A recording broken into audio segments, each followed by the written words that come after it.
beldades, antes de começar esse vídeo eu tenho dois avisos bem rapidinhos pra dar pra vocês. O primeiro é que eu estarei na Bienal do Livro de São Paulo no dia 4 de agosto, no sábado, no primeiro final de semana, e eu vou estar no estande da Galera Record com o meu livrinho que está aqui. Se você não sabe de nada ainda sobre o meu livro, 13 segundos, vai nessa playlist aqui que lá eu falo tudo sobre ele. E eu vou estar no estande da Galera Record do meio-dia até as 3 da tarde. Não é preciso retirar senhas pra ir lá conseguir autógrafo, vocês só precisam se organizar na fila, enfim, isso o pessoal da editora vai fazer. É só chegar lá que eu vou estar lá, gente. E o segundo aviso, na verdade, é um aviso de gatilho. Neste vídeo eu vou falar sobre estupro, sobre violência em abundância, violência doméstica, violência contra animais, gaslighting, cárcere privado, agressão física e psicológica. Então, se você se sente fragilizado com algum destes tópicos, eu não aconselho que você assista ao vídeo, porque pode fazer mal pra você. E dito isto, vamos começar então. Eu vou começar falando um pouco sobre a Michelle Knight, que é essa mulher que vocês estão vendo agora na foto. Ela é uma mulher norte-americana, nasceu nos Estados Unidos e viveu sempre nas redondezas de Cleveland, também nos Estados Unidos. Ela sempre foi uma pessoa não muito sociável, porque ela sofria bullying no colégio por ser muito baixinha e esquisita aos olhos dos outros colegas, então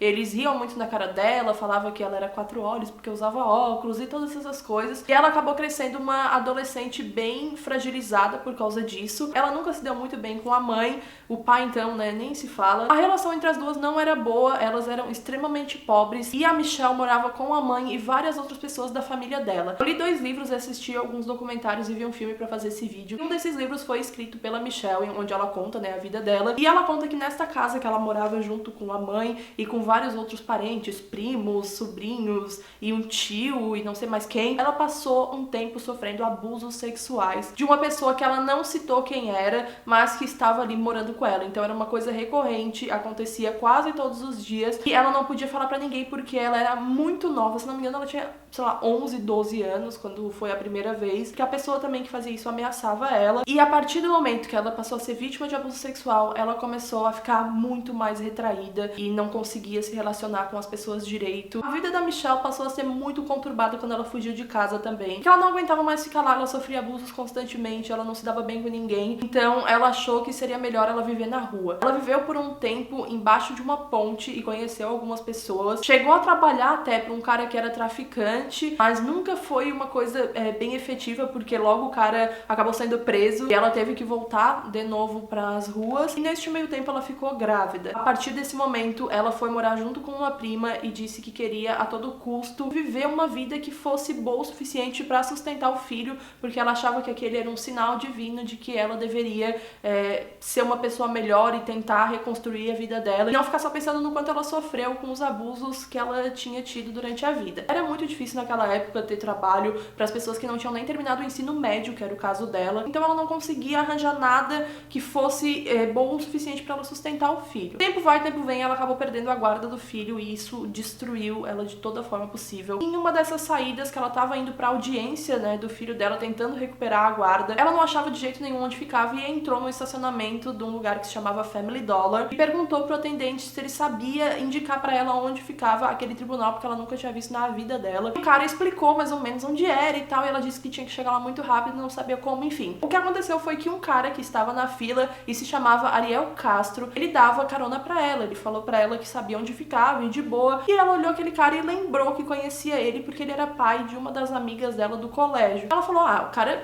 conheço, de boa, vou aceitar a carona porque eu tô desesperada, eu preciso da guarda do meu filho. Então, no dia 23 de agosto de 2002, quando a Michelle tinha 21 anos, ela aceitou a carona desse cara que passaria a ser o seu sequestrador. Ele levou ela pra casa dele com a desculpa de que ele tinha que pegar uns documentos e dinheiro pra depois levar pra não sei aonde. E ela disse só pra ser rápido, porque ela não podia perder a audiência do filho. Quando ele falou que ele precisava passar na casa dele pra pegar uns documentos, ele também perguntou pra ela se ela não queria um cachorro, porque ele tava doando um filhotinho, já que a cachorra dele tinha tido vários filhotes e tal. E ela falou, ai, nossa, meu sonho, eu queria muito um cachorro, eu vou lá ver. Aí ele convenceu ela a entrar na casa, que era esse o principal objetivo do cara. No momento que ela entrou na casa, ela não fazia nem ideia que pelos próximos 11 anos ela não veria mais aquele sol que estava fazendo no dia. Imediatamente, quando ele pediu pra Michelle ir pro segundo andar pra procurar os cachorrinhos, ele já começou a prendê-la, já mudou completamente a feição e falou pra ela que agora ela era propriedade dele e que ela ficaria ali pra satisfazer os desejos dele. Aquele dia ela foi estuprada 5 vezes, foi amordaçada e ele pendurou ela. Na verdade, ele suspendeu ela no negócio que era grudado no teto. Ela ficou ali presa nas cordas por mais de 24 horas, sem comer, sem tomar banho, simplesmente sendo um objeto para satisfazer o prazer desse cara que se chamava Ariel Castro. Ariel Castro era um porto-riquenho naturalizado americano. Ele nasceu em 1960, no dia 10 de julho de 1960, do dia que esse vídeo tá indo ao ar, só que anos depois. Ele teve uma vida inteira muito complicada. Primeiro porque os pais dele não se davam bem, então logo que eles se mudaram para Cleveland, o Ariel viu que não ia dar nada aquele casamento, ele não tinha, assim, uma noção do que era um relacionamento saudável, sabe? Ele viu os pais se brigando todo dia, até que chegou um momento que a mãe dele pediu o divórcio. Alguns anos depois, quando ele já estava mais velho, ele conheceu uma pessoa e foi casado pela primeira vez. O apelido da primeira mulher dele era Nilda, e ela passou por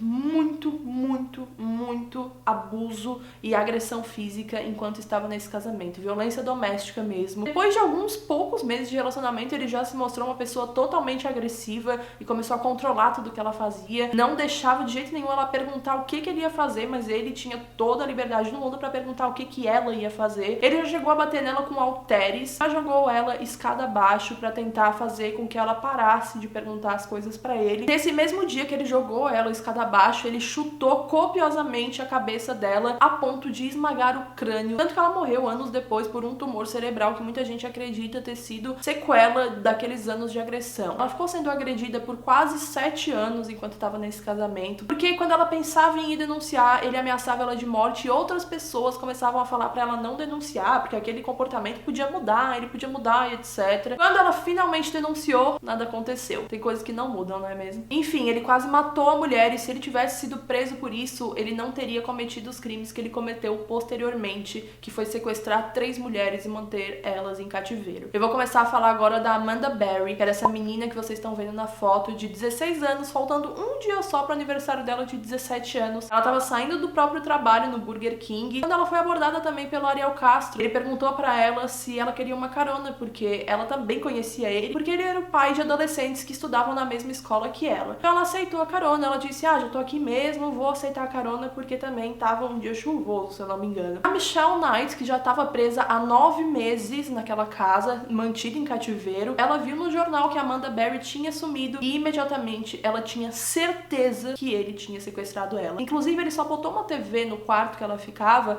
pra ela perceber como ninguém ligava pra ela e ninguém tava procurando ela, e por isso ela deveria já desistir de ter uma vida longe dele. No dia 21 de abril de 2003, a menina Amanda Berry passou a integrar a Casa dos Horrores, que ficava na Avenida Seymour. E esse livro aqui, chamado Esperança, 10 anos de cativeiro, um relato de superação em Cleveland, foi escrito pela Amanda Berry e pela Gina DeJesus, não sei se fala assim o sobrenome dela, que foi a terceira integrante da Casa de Horrores. No dia 2 de abril de 2004, a Gina tinha apenas 14 anos e ela foi também sequestrada pelo Ariel, também oferecendo carona, e aceitou também porque ela conhecia ele. As 3 viveram uma vida de horrores naquela casa. Horrores, eu digo, numa coisa assim, num sentido que nem sei se pode ser considerado literal da palavra, porque eu não sei se essa palavra consegue definir o que essas mulheres passaram dentro daquela casa. Todas eram estupradas diversas vezes por dia, e inclusive nesse livro aqui, a Amanda Berry, no começo do cativeiro, começava a anotar as vezes que ele a estuprou. Vários dias ela botava 5 vezes, 6 vezes, 4, 3, e ela implorava pra ele não estuprar mais ela, mas não adiantava. A Michelle ele tratava como se fosse, sei lá, gente, não consigo nem falar que é tratar como se fosse animal, porque animal nenhum merece esse tratamento. Ele tratava ela com descaso, com nojo, com pretensão, com muito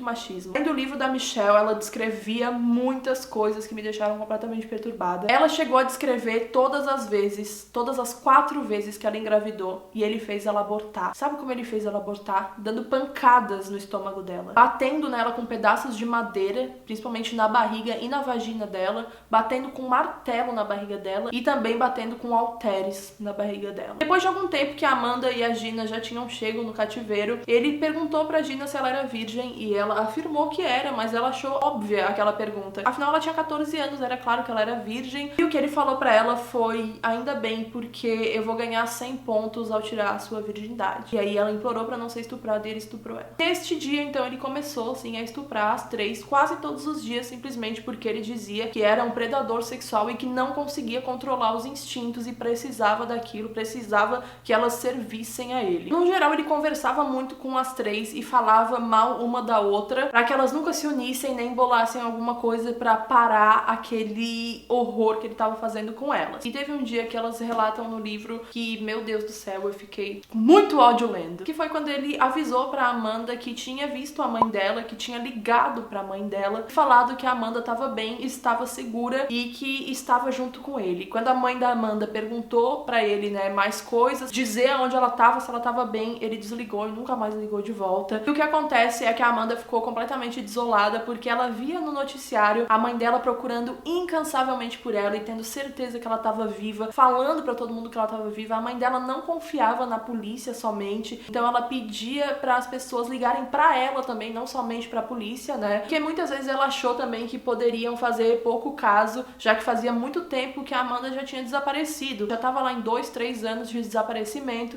e por isso ela não confiava muito nas autoridades. Acontece que a mãe da Amanda acabou tendo uma insuficiência cardíaca, faleceu em 2006. Depois de muitos anos tentando encontrar a filha, ela morreu sem saber aonde a filha tava. E quando a Amanda soube disso, ela ficou completamente sem chão, desolada mesmo, pediu pra tentar ir no enterro da mãe, mesmo que fosse disfarçada, e ele não deixou. E inclusive, no mesmo dia que a mãe dela faleceu, ele estuprou a Amanda. No Natal de 2006, a Amanda deu à luz a uma menina que se chamava Jocelyn. Ela disse que se não fosse por essa filha, ela não sabe se estaria viva, porque tudo que ela aguentou, tudo que ela conseguiu ter, foi graças à menina, e toda a força que ela teve, principalmente nos anos finais ali de sequestro, foi graças a essa menina, porque ela não queria que a menina crescesse sabendo o horror, o monstro que o pai dela era. Enfim, no dia 6 de maio de 2013, 9 anos depois da Gina e da Amanda estarem no cativeiro e 11 anos depois da Michelle estar no cativeiro, a Amanda conseguiu pedir ajuda num descuido besta do Ariel de sair e deixar a porta destrancada de casa. Ele nunca fazia isso, ele deixava elas trancadas no quarto e com o som no último volume quando ele saía. Só pra lembrar, ele trabalhava num ônibus escolar que transportava crianças em Cleveland. Ele trabalhou por muitos anos neste cargo. Isso pra mim é completamente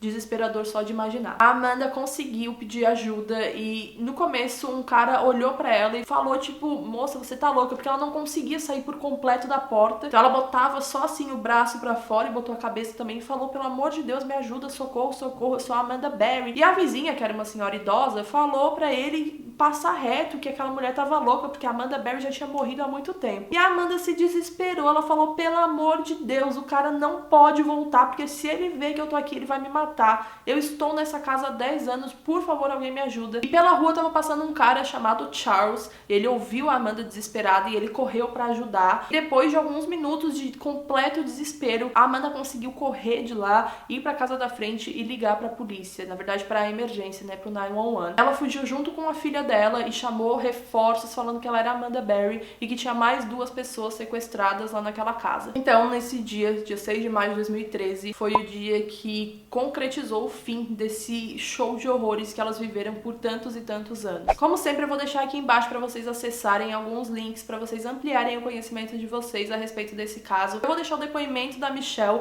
no dia do julgamento do Ariel Castro, que é extremamente forte. Vou deixar também algumas reportagens, documentários e em um deles tem a ligação da Amanda pro 911. A pessoa que atendeu ela foi completamente apática, ela simplesmente cagou. Inclusive, ela perguntou pra Amanda, que tava desesperada, por que ela estava ligando de um telefone que era do outro lado da rua e pedindo viatura pra outra casa da rua. Tipo, não é óbvio quando você é uma pessoa que tá sequestrada há 10 anos. Até algum tempo depois eles falaram que a pessoa foi afastada por alguns dias por ter atendido de uma forma completamente incoerente e antiética. E sobre o que aconteceu com o Ariel, bom, ele foi preso e condenado a 900 e tantos anos de prisão. Foi abdicado da pena de morte porque ele foi dado como uma pessoa incapaz, uma pessoa doente. Muita coisa controversa a respeito disso, mas eu acredito do fundo do meu coração que ele era assim uma pessoa doente. Isso não exime ele de culpa nenhuma que ele tem, não quero que vocês me entendam errado, principalmente porque ele foi também abusado na infância por muitos e muitos anos. Foi uma coisa que ativou muitos gatilhos. Enfim, gente, o cara era um completo psicopata. Mas, como sempre, não é só o que a gente sabe, não é só o que a gente vê.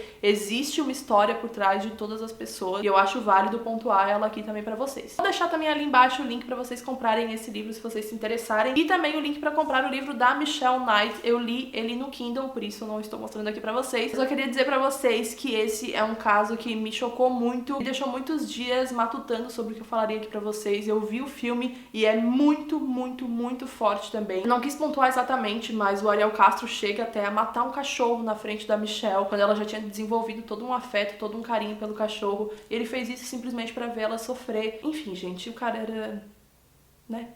É isso. Se você gostou do vídeo, não se esqueça que seu joinha é super importante pra mim. E se você gosta do meu conteúdo, quer apoiar meu trabalho aqui no canal, ali embaixo vai estar disponível pra você patrocinar o canal. E fazendo isso, você tem várias recompensas. Uma delas é a gente discutir com spoilers sobre os livros que eu falo aqui no canal, como se fosse um conteúdo adicional mesmo. E eu espero que vocês curtam e gostem dessa nova ferramenta aqui no canal. E eu vejo vocês no vídeo que vem. Um beijo, tchau!